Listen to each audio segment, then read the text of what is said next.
Have you ever wondered what happens when family takes your kindness for weakness? When they forget you are still breathing, still dreaming? Subscribe to her light for stories of women who refuse to fade away.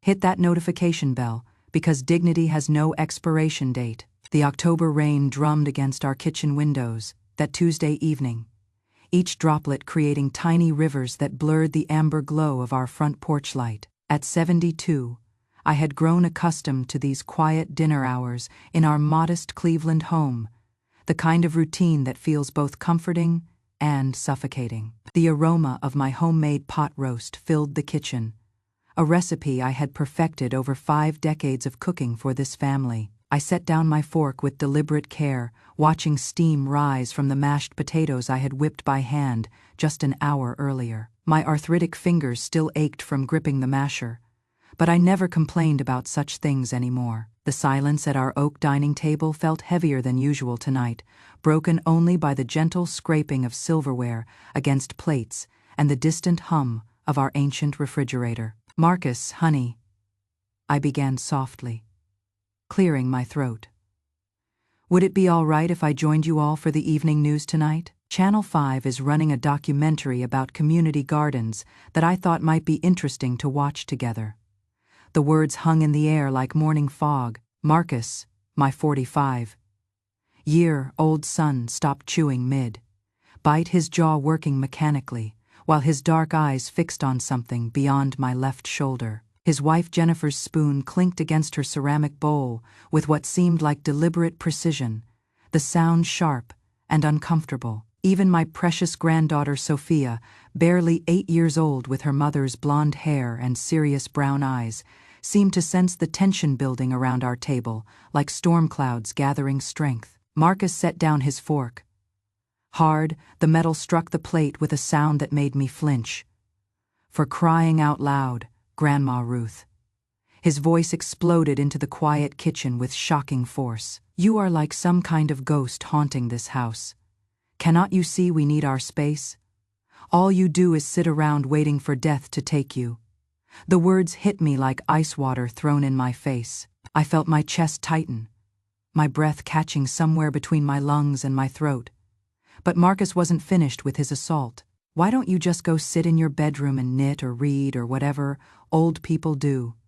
Stop trying to insert yourself into everything we do." His face had turned an angry shade of red, veins bulging in his neck, like swollen rivers after a flood. In his fury, my son, this man I had raised from diapers, whose scraped knees I had bandaged, whose college tuition I had struggled to pay, grabbed the ceramic bowl of dinner rolls from the center of our table. It was the same deep blue bowl my mother had given me as a wedding gift 60 years ago, before Marcus was even a dream in my heart.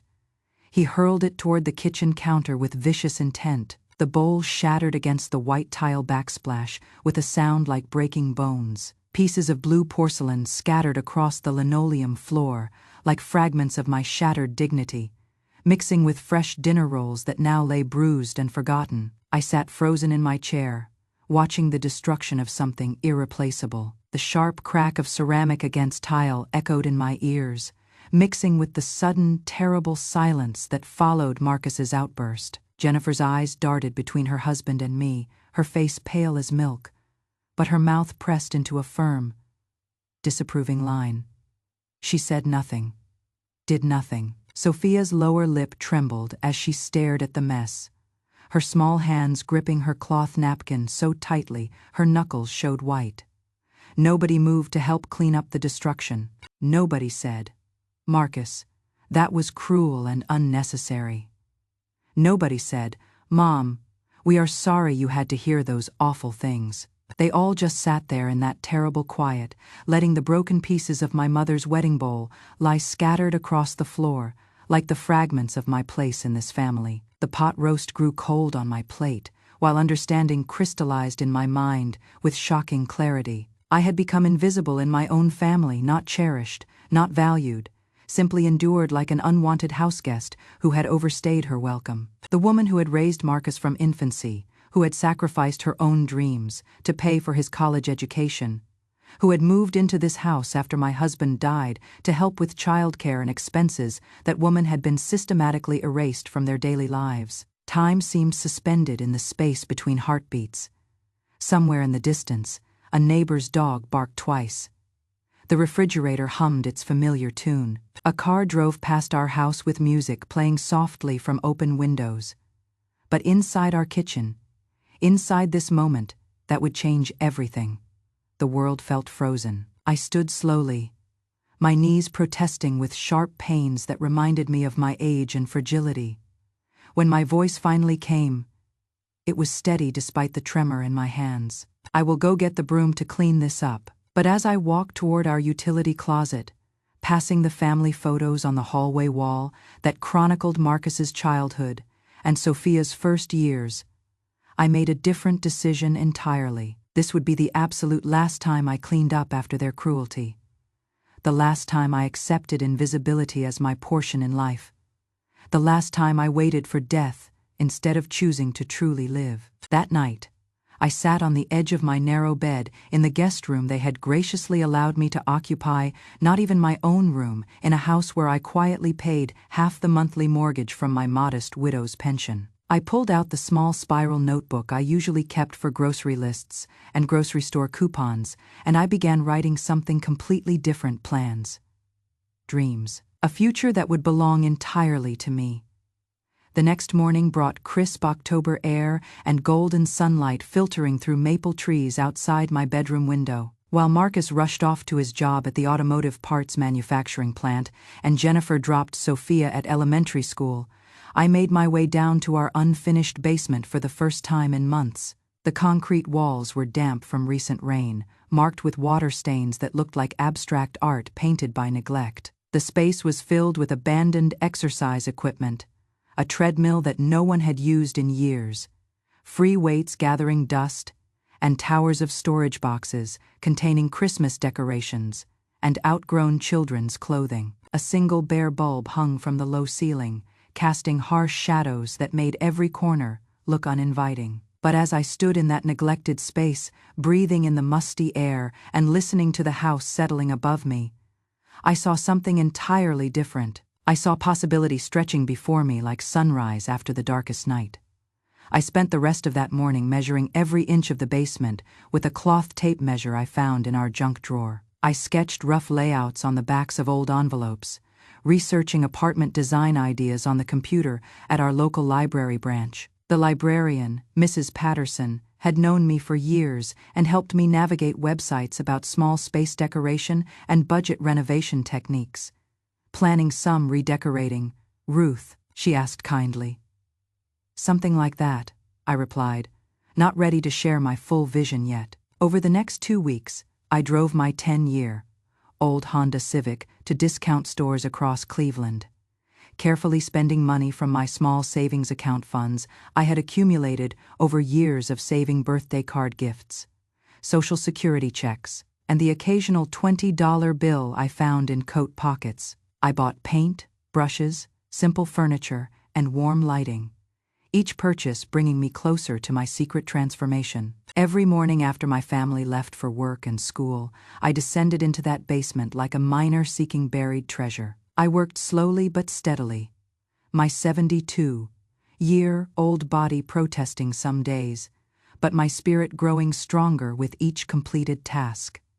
First came the cleaning. I spent 3 full days hauling out broken furniture, sweeping away years of accumulated dust and cobwebs, and scrubbing the concrete floor until my knees ached and my back screamed for mercy. I emptied storage boxes, donating clothes that no longer fit anyone, and throwing away Christmas decorations that had seen better decades. The painting came next. I chose a soft sage green for the walls, the color of spring hope and new beginnings. I had never painted anything larger than a picture frame before, but I watched tutorial videos on the library computer and learned about primer, rollers, and edge work. Rolling that brush across the damp concrete transformed the atmosphere immediately, making the space look larger, brighter, and infinitely more welcoming. I installed peel and stick vinyl planks over the cold concrete floor, choosing a warm oak pattern that reminded me of the farmhouse where I had grown up. Each plank clicked into place with satisfying precision, and by the end of the second week, the basement floor felt solid and homey beneath my feet. For window treatments, I sewed simple panels from fabric remnants I found at a thrift store, creating curtains that softened the harsh basement light into something gentle and golden. I had learned to sew as a teenager, but I had forgotten how satisfying it felt to create something beautiful with my own hands. The furniture came piece by piece, each item carefully chosen and transported down the narrow basement stairs. A comfortable loveseat from a thrift store blue fabric that complemented my green walls. A compact refrigerator purchased with 3 months of careful coupon savings. A coffee station with my favorite ceramic mugs and an electric kettle for tea. I added string lights around the ceiling perimeter, creating a warm glow that made the space feel magical rather than utilitarian. I bought a small area rug in deep burgundy that made my bare feet happy, and a hanging pothos plant that my sister had given me years ago, its trailing green vines bringing life to my transformed basement. The final touches took another week to complete. I arranged books on a simple shelf, poetry collections, gardening guides, and mystery novels that I had accumulated over the years. I hung framed photographs of my late husband and me during happier times, when we were young and believed the future held only possibilities. 3 weeks after I had started this secret project, I sat in my completely transformed basement with a cup of chamomile tea, breathing in the scent of fresh paint mixed with hope and determination. This space was mine. Every nail I had hammered, every brushstroke I had carefully applied, every thoughtful decision about placement and color, all of it belonged to me in a way that nothing had for years. I photographed every angle of my basement apartment with my old smartphone, taking dozens of pictures to capture the warm lighting and cozy atmosphere I had created. I wrote descriptions that emphasized the independence and tranquility of the space, crafting words that would appeal to potential guests. Cozy basement studio in quiet Cleveland neighborhood. I typed slowly on the library computer. Perfect for business travelers, graduate students, or anyone seeking peaceful temporary housing. Full amenities. Private entrance. Thoughtful touches throughout. Host provides fresh linens, local coffee, and warm welcome. My finger hovered over the publish button on the Airbnb website for a full minute before I found the courage to click it. Within 3 hours, I had received my first inquiry, a message from a graduate student at Case Western University who needed temporary housing while searching for a permanent apartment. "Is your space still available for next weekend?" she wrote. "I am defending my thesis and need somewhere quiet to prepare." I responded immediately, my heart pounding with excitement and terror in equal measure. We exchanged several messages about check-in procedures, house rules, and local recommendations. 2 days later, Sarah arrived with a single suitcase and a grateful smile. "Oh my goodness," she said, looking around my transformed basement. "This is absolutely perfect.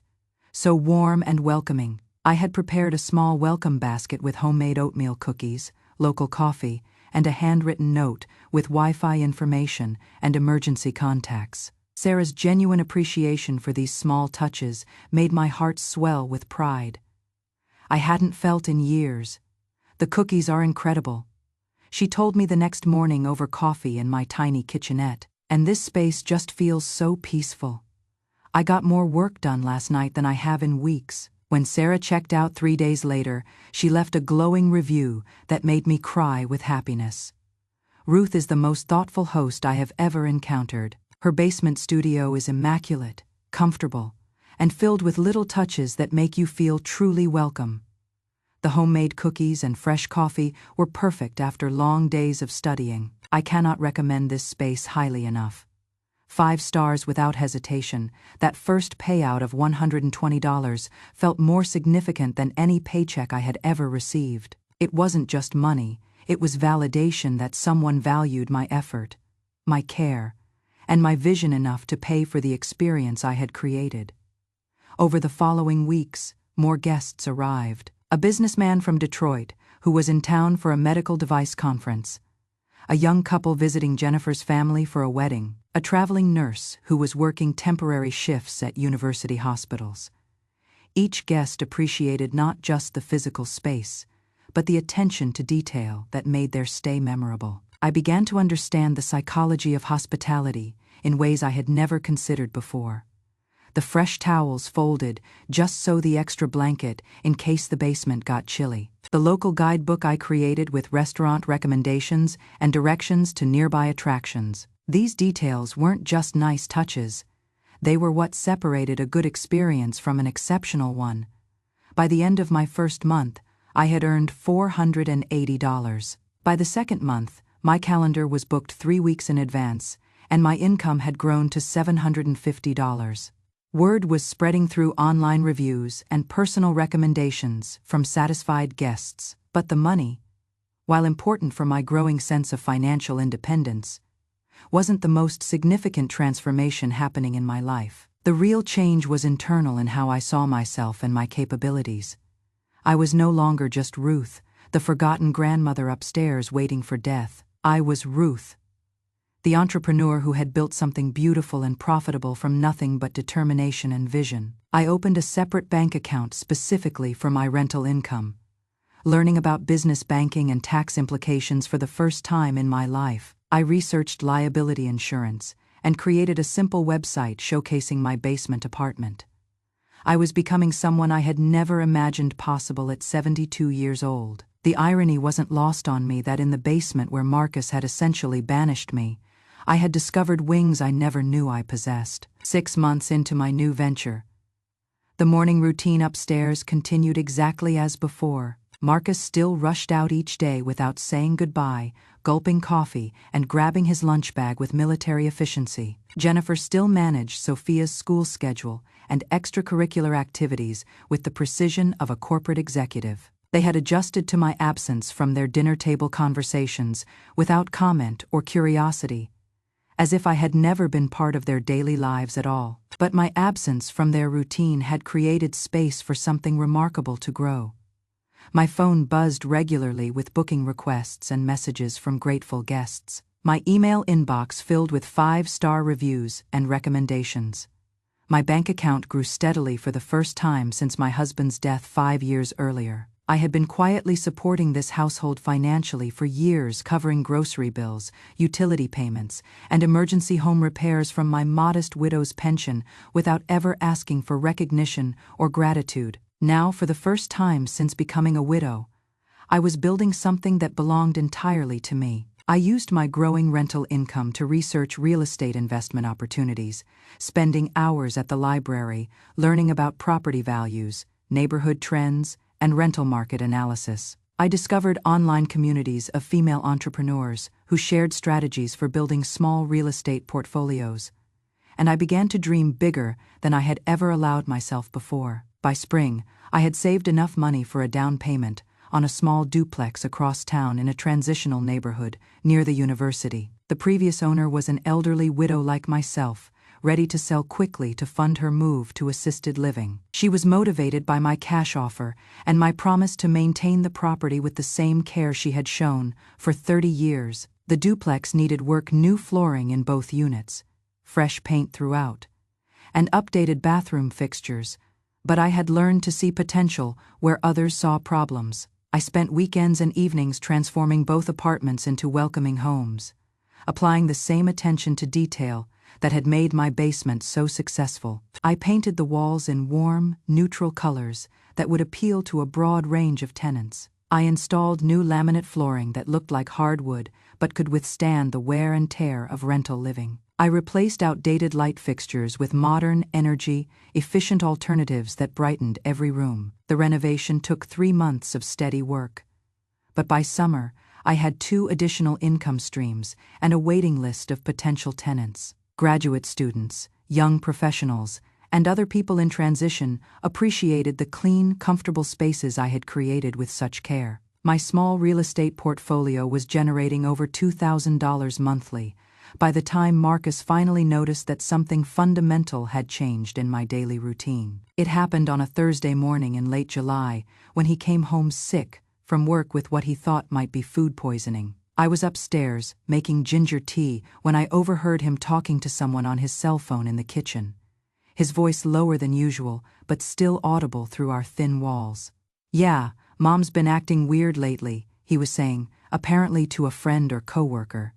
"She is never around anymore, and yesterday I saw her getting dressed up to go somewhere during the day. She is supposed to be helping with Sophia after school, but she is always busy with some mysterious project." I heard him pause, listening to whoever was on the other end of the conversation. "I honestly don't know where she is getting money for new clothes and stuff. Her pension barely covers her basic expenses. Jennifer thinks she might be getting confused about finances, maybe making bad decisions with what little money she has." I set down my teacup with deliberate care, feeling a familiar mixture of anger and disappointment wash over me. Even when I was succeeding beyond my own expectations, they found ways to diminish my accomplishments. My business success became evidence of confusion rather than capability. My new confidence was interpreted as suspicious behavior rather than personal growth. That afternoon, I received a text message from Marcus, the first direct communication we had shared in months. "Mom, we need to have a serious conversation about your recent behavior. Jen and I are concerned about some of the financial decisions you seem to be making lately." I stared at the message for several minutes before responding. "I would be happy to discuss my business ventures with you. Would Sunday afternoon work for a family meeting?" The word business clearly surprised him, based on his quick reply. "Business, Mom? What kind of business are you talking about?" Instead of explaining everything through text messages, I decided it was time to show them exactly what I had built. Sunday afternoon, I led Marcus and Jennifer down to my transformed basement, watching their faces as they absorbed the professional quality space I had created. Jennifer's mouth actually fell open as she took in the warm lighting, the carefully arranged furniture, and the guest information binder I kept on the coffee table. "Ruth, you turned the basement into some kind of hotel room." "A short-term rental property," I corrected gently. "It has been consistently booked for 8 months now. The income has allowed me to purchase and renovate investment properties." I showed them my business binder, organized with lease agreements, tenant applications, financial projections, and tax documentation. I explained my LLC formation, my business insurance policies, and my property management systems, with the pride of someone who had mastered completely new skills. Marcus sat heavily on my love seat, looking around the space as if seeing it clearly for the first time. "Mom, this is actually really impressive and professional." "Thank you," I replied simply. "I have worked very hard to build something meaningful." "But why didn't you tell us what you were doing?" Jennifer asked, her earlier suspicion replaced by genuine curiosity and what might have been respect. I chose my words carefully, thinking of that terrible night when Marcus had destroyed my mother's precious bowl. "Because when I tried to be part of your family conversations and activities, I was told to go sit in my room and stop inserting myself into your lives. So I decided to build a room that was actually worth sitting in." The silence that followed felt different from the terrible quiet after Marcus had exploded at me months earlier. This silence held recognition, understanding, and perhaps even the beginning of respect. "Mom," Marcus said finally, his voice softer than I had heard in years, "I owe you a huge apology. Several apologies, actually." I waited, watching his face work through emotions I hadn't seen since he was Sophia's age and struggling with playground bullies. "That night, I yelled at you about waiting to die. That was cruel and completely wrong, and I have spent months thinking something was wrong with you, when really you were building something incredible that I was too stubborn and self-centered to notice." Jennifer reached out to touch the soft throw pillow I had sewn myself, running her fingers over the careful stitching. "Ruth, this whole space is beautiful. All of it. I had no idea you had these kinds of skills and vision." "I have always had these abilities," I said quietly, settling into my reading chair. I just finally had compelling reasons to use them for myself instead of everyone else. Over the following weeks and months, my relationship with Marcus and Jennifer evolved into something I had never experienced with them before. mutual respect between adults. They began asking genuine questions about my business, interested in my success rather than threatened by my independence. Marcus helped me install better security lighting at one of my rental properties. Jennifer recommended my basement apartment to a colleague who needed temporary housing during a divorce. Most importantly, they stopped expecting me to serve as their unpaid childcare provider, household manager, and emotional support system. With clear boundaries established, our interactions became more intentional, more pleasant, and infinitely more authentic. But the real test of our new dynamic came 10 months later, when Marcus lost his job due to company-wide layoffs in the automotive industry. I was updating my reservation calendar and responding to guest inquiries when he knocked on my basement door, something he had never done before in his entire adult life. "Mom, could we talk for a few minutes?" I invited him down to my cozy office area, offered him coffee from my special guest blend, and waited for him to find his words. "I don't know how to ask this," he began, his usual confidence replaced by genuine vulnerability. "Jen and I are really struggling financially. The mortgage payment is due next week, and we just don't have it. I know you have built this successful business, and I know I have absolutely no right to ask, but..." He trailed off, looking around the space he had once dismissed as my place of exile from family life. "Are you asking me for a loan?" I asked gently, keeping my voice neutral. "I am asking for help. Any kind of help you might be willing to provide. I will pay you back with interest. I will work for you cleaning properties, doing maintenance, whatever you need. We just cannot lose the house." I set down my coffee mug, studying my son's face with new eyes. The entitled anger that had driven him to destroy my mother's irreplaceable wedding bowl was completely gone, replaced by the humility that comes only from genuine need and self-reflection. "Marcus," I said carefully, "I am willing to help you, but not with a loan." His face fell slightly, disappointment flickering across his features. "I will help you with employment. I have been needing a reliable property manager for my rental portfolio, someone to handle maintenance calls, coordinate repair work, show properties to potential tenants, and manage emergency situations. It would provide steady income while you search for something permanent in your field." His eyebrows rose with surprise. "You would actually hire me as an employee?" "I would hire you if you are willing to work hard and treat this business with the same respect you would show any other employer. Professional boundaries, reliable scheduling, and quality work standards." That conversation marked the beginning of a completely different relationship between us.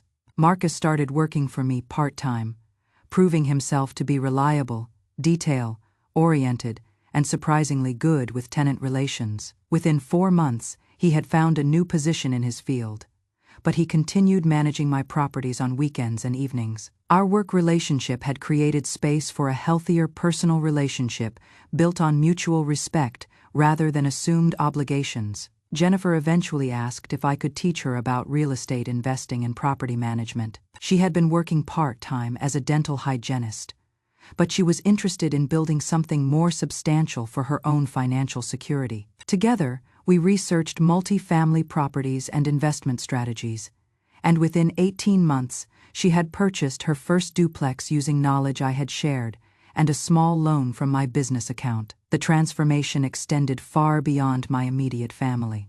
Word of my success spread through our church community, among neighbors, and through the growing collection of online reviews from satisfied tenants. Women my age began reaching out, asking how I had built something profitable from nothing, how I had reclaimed my dignity and financial independence after being dismissed and undervalued. I started hosting informal monthly meetings in my basement apartment, sharing what I had learned about business formation, property management, marketing, and financial planning. These gatherings grew organically into a support group for women, over 60 who wanted to create new chapters in their lives rather than simply waiting for the end. One evening, as I sat in my basement office reviewing rental applications and updating my business website, I received an email that filled my heart with unexpected joy. A woman in her 70s from Pennsylvania had found my story through online reviews and wanted guidance on converting her garage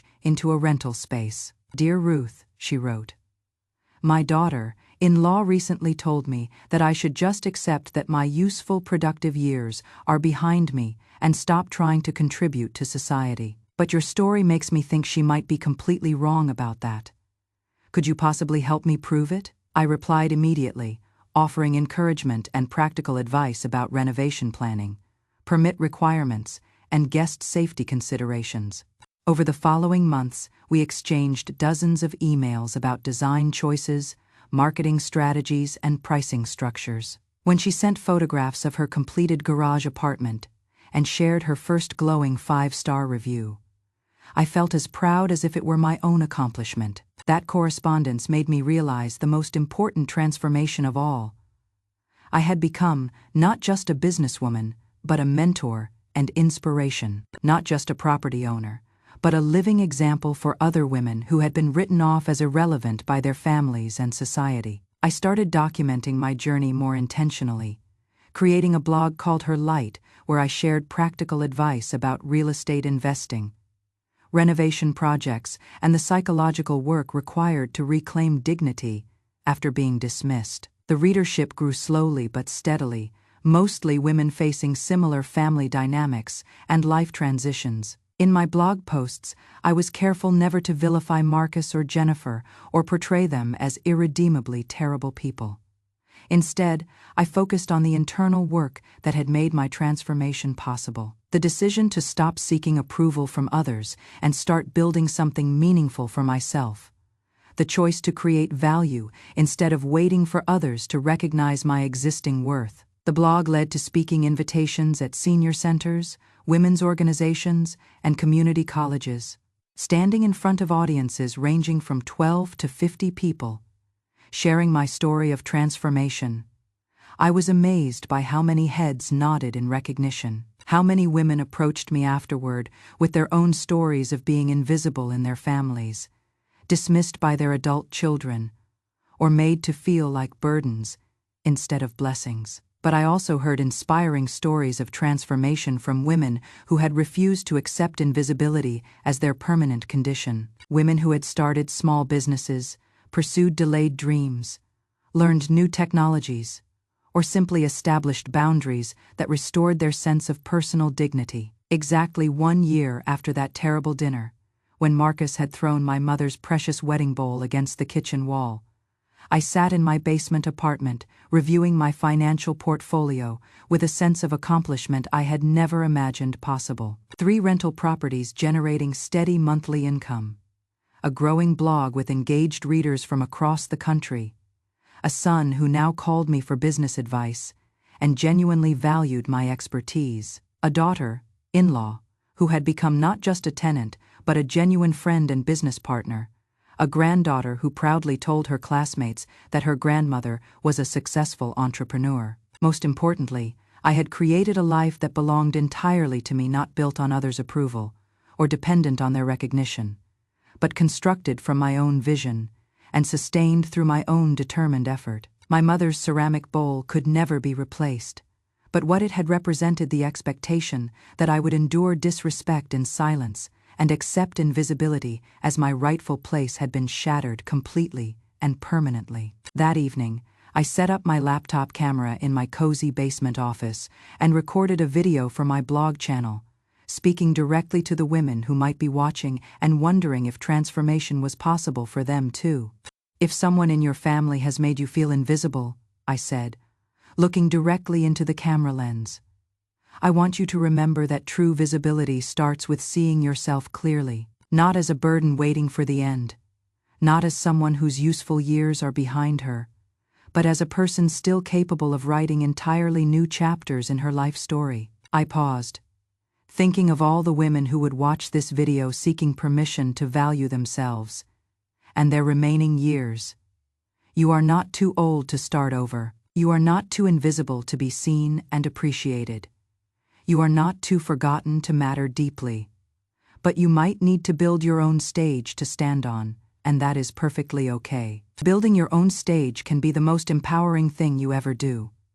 The video resonated more powerfully than any content I had previously shared. Comments poured in from women across the country, and even internationally, sharing their own stories of family dismissal and personal reclamation. Many describe starting their own businesses, setting firm boundaries with adult children, or simply refusing to accept secondary status in their own lives. 3 months later, I received a message that touched my heart more deeply than all the business success combined. It was from Marcus, sent on a quiet Sunday morning. "Mom, I have been watching your videos and reading your blog posts. I want you to know that I am genuinely proud of you, not just for the business success, but for showing me what real strength and resilience look like. I am sorry. It took me so long to see and appreciate who you really are." I saved that message to my phone, reading it several times before responding. His apology mattered deeply, but it wasn't what sustained me anymore. What sustained me was the knowledge that I had built something beautiful and meaningful from the ashes of dismissal and disrespect, that I had chosen dignity over desperation, creation over complaint, and empowerment over victimhood. That night, as I turned off the lights in my basement apartment and headed upstairs to my bedroom, I noticed that the entire house felt different, not because the physical space had changed, but because my relationship to it and to my own life had been fundamentally transformed.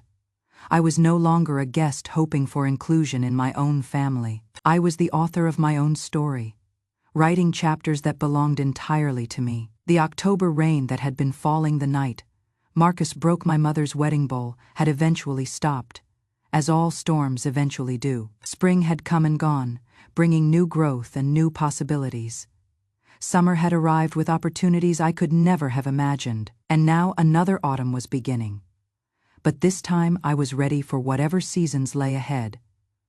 I was no longer waiting for death or waiting for others to recognize my worth. I was living fully, building deliberately, creating intentionally, and inspiring accidentally. At 73 years old, I had become more authentically myself than I had ever been in 7 decades of life. That transformation, I realized, was the most valuable inheritance I could leave behind. Not just money or property, but the living example of a woman who refused to disappear when others tried to erase her, who chose to shine her own light when others attempted to dim it, who built her own stage when others tried to push her off theirs.